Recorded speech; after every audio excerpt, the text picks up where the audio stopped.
Bienvenue dans la deuxième partie des vidéos sur le projet lampe de poche. Nous allons nous concentrer dans ces vidéos sur la section B, la partie supérieure de la lampe de poche qui va visser par-dessus la section A qu'on a déjà fait. Nous allons débuter par aller vérifier les paramètres, les mesures de notre premier croquis en double-cliquant sur le croquis. On se rappelle ici la dimension du rayon extérieur était de 25 mm. Cette mesure sera extrêmement importante dans quelques secondes. Donc, nous allons faire un croquis. On va faire un croquis sur le plan de face. Nous allons placer notre caméra de face.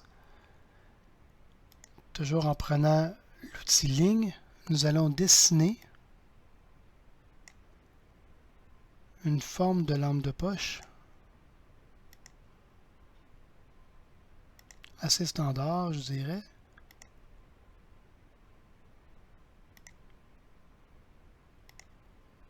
Relier tous ces points ensemble pour fermer la pièce. Nous allons pouvoir maintenant donner les bonnes mesures.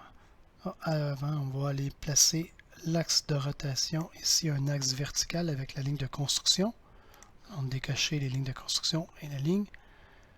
Avec l'outil dimension, donner ici une dimension des parois de 5 mm devrait être OK. La hauteur totale de ma pièce, dans mon cas, pourrait être exemple à 45 mm.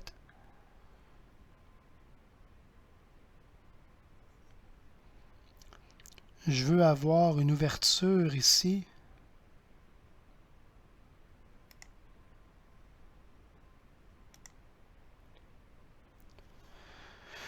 d'1 mm de plus que la section A, donc je vais la mettre à 26 dans mon cas, donc soit 1 mm de plus que l'autre.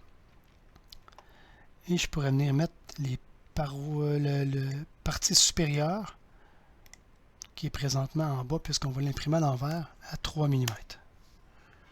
Au niveau esthétique, je pourrais venir jouer ici avec le congé d'esquisse. Ce n'est pas obligatoire, vous pouvez sauter cette partie. Façon d'arrondir certaines parties qui sont un peu carrées présentement. De la même façon ici.